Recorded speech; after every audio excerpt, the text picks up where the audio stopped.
What is your brilliant zone?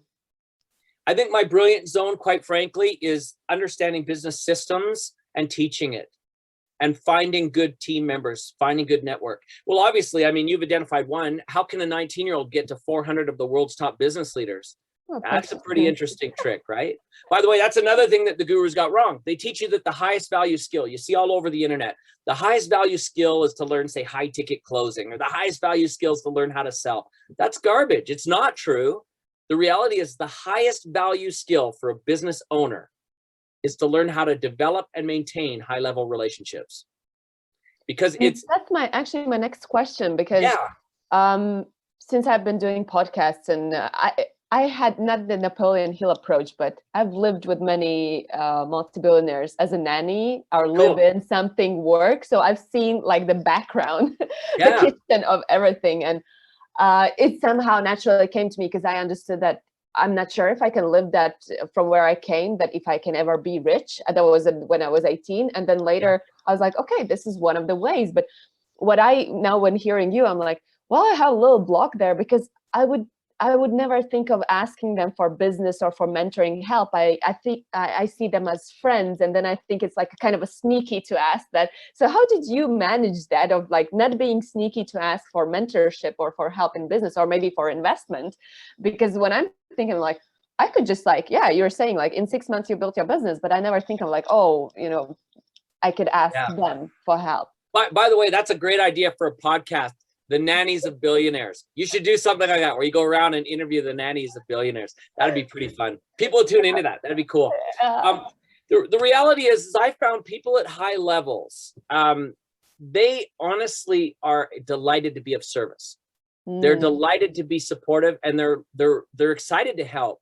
The truth is here's the deal: is all of them have requests from people asking for money. Can you give me money? Can you give me money?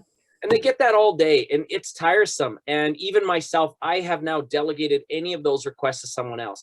I have a very soft heart, so it's easy for me to give, and I would probably give until I was broke.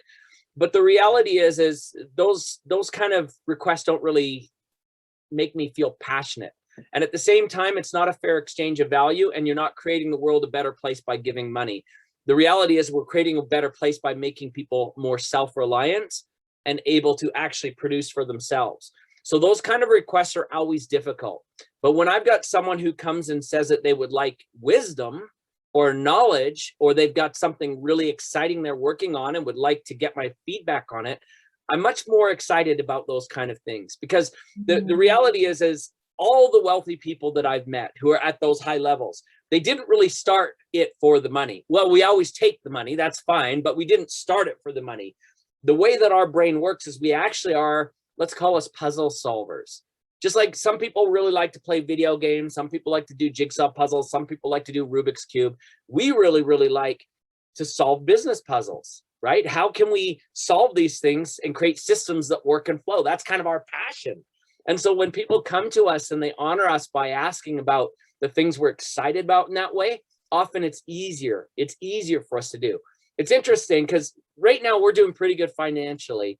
And I get this question all the time. Why do you still teach this stuff? Like, why do you go out? Why do you train coaches for entrepreneurs? Why are you doing events around the world? Why do I do the movies I do? Contribution, right? But it's not only contribution, it's a sense of validation. Let me share with you something else that is absolutely incorrect that the gurus are teaching. And this will help you understand this. It's interesting. A lot of them say, if you want to become successful in life or business, find your passion and purpose, right? Yeah. You've heard that if you want to become successful, find what you're passionate about. And then you don't find it and you're unsuccessful.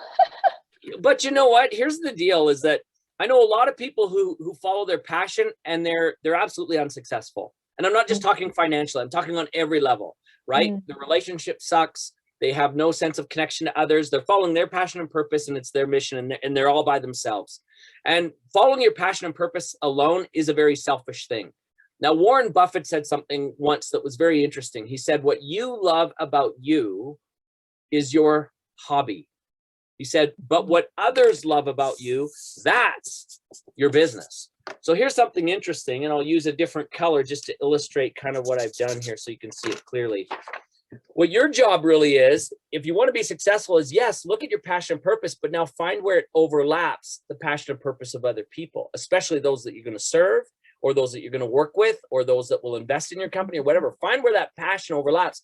This is going to be your sweet spot for everything good that will come. Now, the reality is it's not just that it's going to make you money. Like when you have a passion and purpose that's overlapping others, yeah, there'll be lots of money to be made. But as we know, in any endeavor worth doing, there's going to be days where it's really easy and fun, but there's days where it's going to be really hard and difficult. So if you're doing what you love and others love it, and there's that connection, you're also going to receive, I believe this is more important than anything, is validation.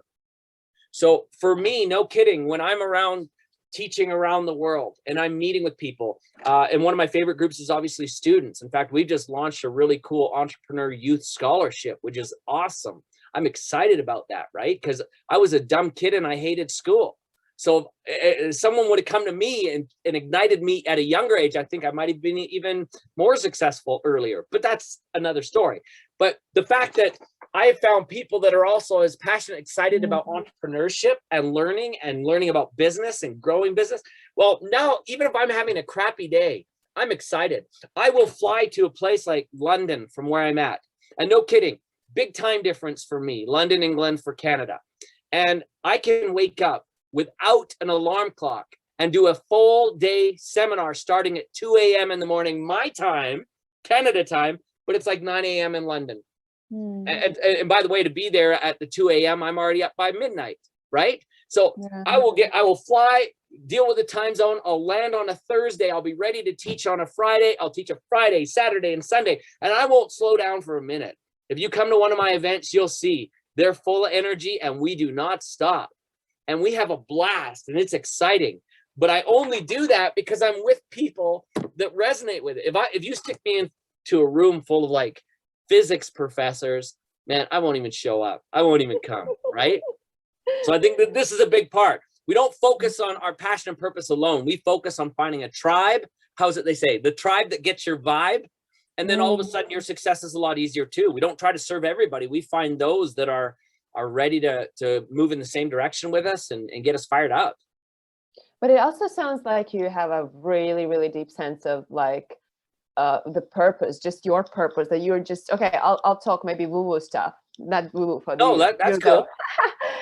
You're channeling through, because normally people don't have that much energy. You know that.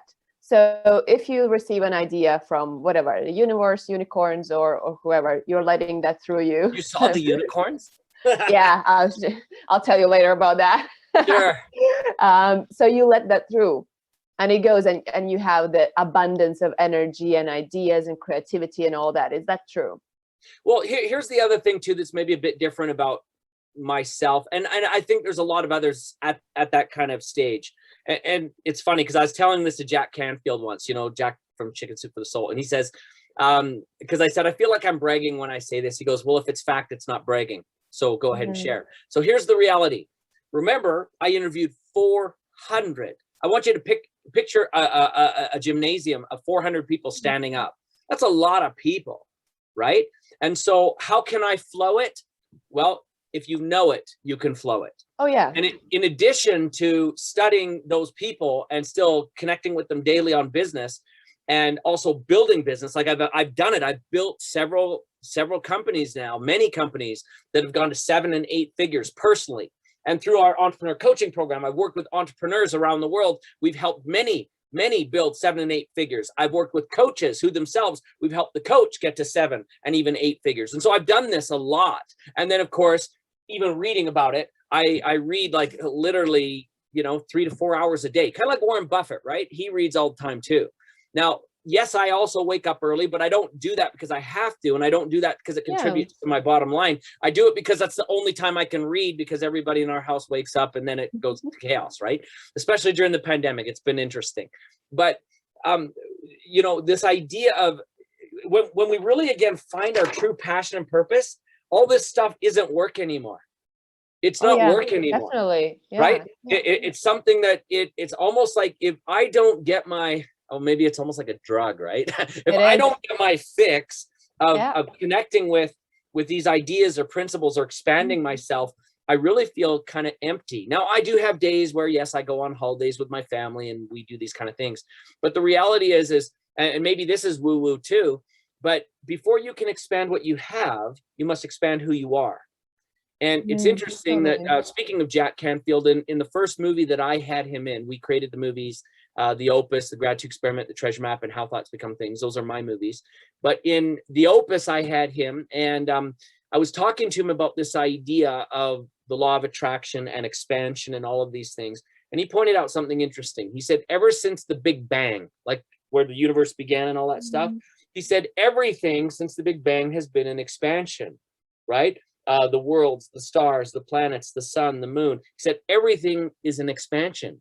So he says, anytime that we are in opposition to that, meaning that we think small, we play small, we have scarcity consciousness instead of prosperity consciousness, we're moving against it. He says, not only are you holding back your best self, but you're actually now fighting against the entire universe. Yeah, that's not just one or two things. We're fighting against everything that's in motion, right? Like even if you take water and you spill it on a table, it doesn't contract on itself and form a pillar. It spreads out. That's the way everything in the universe works. It's expanding, not contracting. I also like kind of what was attributed to Socrates one time. Socrates was one time talking about we as people, how we find happiness. And he simply said, we are teleological beings, which means we are beings that seek progress. We're never happy to reach a goal and stay there. If you even look at the astronauts that climbed on the, or walked on the moon, many of them, because that was their goal and they didn't have something bigger after, some of them fell into depression. They need to find a bigger goal. Well, what's bigger than walking on the moon? Well, sometimes you've got to look very carefully to find those kind of things, right? So what is the next big thing? And if you're just content to sit on the couch and watch Netflix, you're going to always struggle with your self-esteem and your feelings of self-worth, because self-worth, again, is attached to your ability to see that you're moving, right? So we need to always have that in perspective. So I don't think what you said is woo-woo at all. I think it's bang on. Yeah. No. So how do you see the best? Because you just said like to see that you're moving. I wrote a book last year, and that was really a reflection of my life, and that's where I saw. I was like, wow, there has been so much.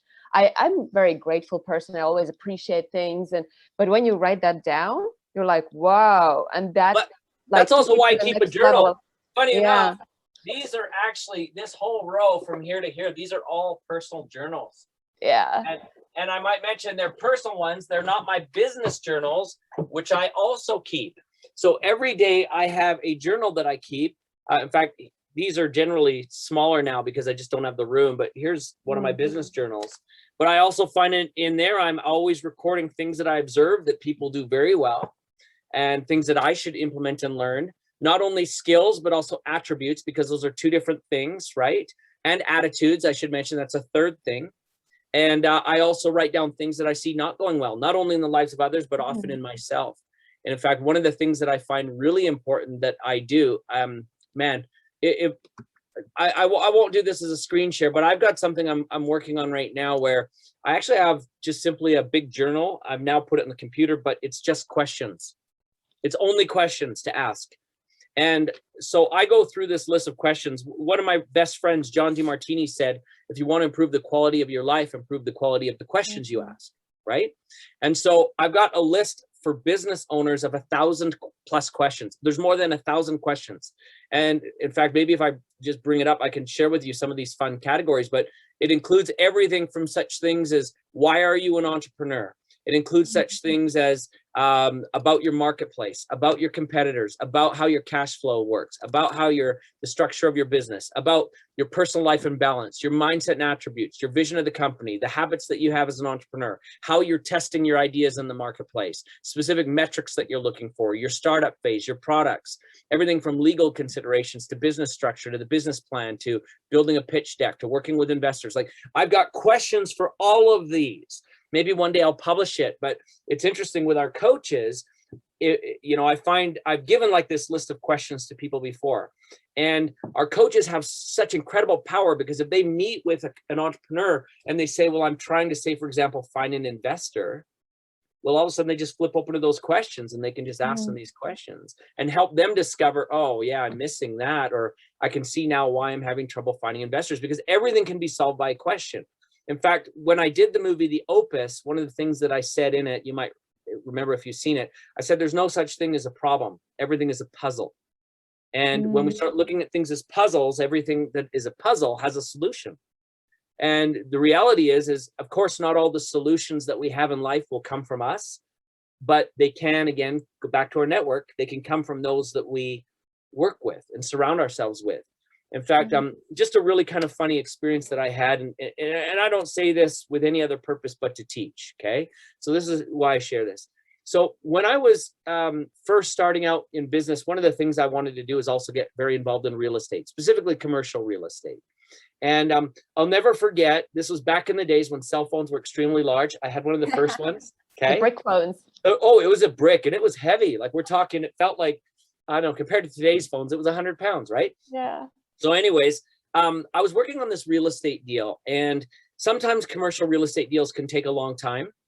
And so I was talking with the lawyer friend of mine who was facilitating the deal. And I said, listen, I've been invited to go over and speak in Belgium, in Brussels. And so I'd like to go, but I just want to know, am I okay? Can I leave this deal for a while? Nothing's happening. He goes, oh yeah, it looks pretty good. I don't think there'll be any activity on this for months.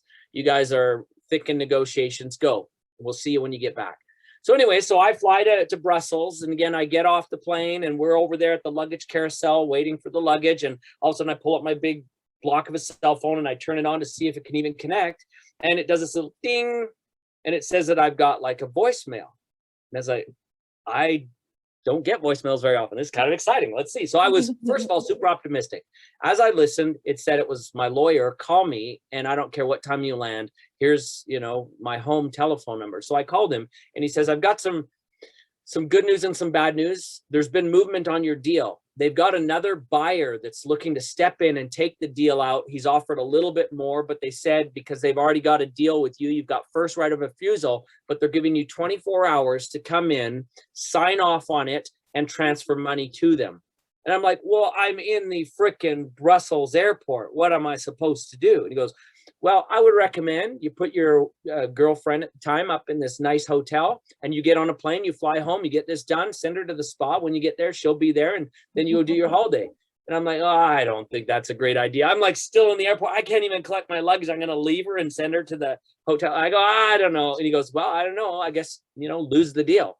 I said, well, give me a minute. I'm going to see if I can figure something out. I'll call you right back. So I pulled out, funny enough, one of my little notebooks that I had with me that's got all kinds of telephone numbers in it of my friends. And I start flipping through, and I called the first friend in my network, also a guy who's a multimillionaire. And I say, what should I do? And his first instinct was, well, see if you can get an extension, blah, blah, blah. And I was like, they're not going to do that. Okay, thanks.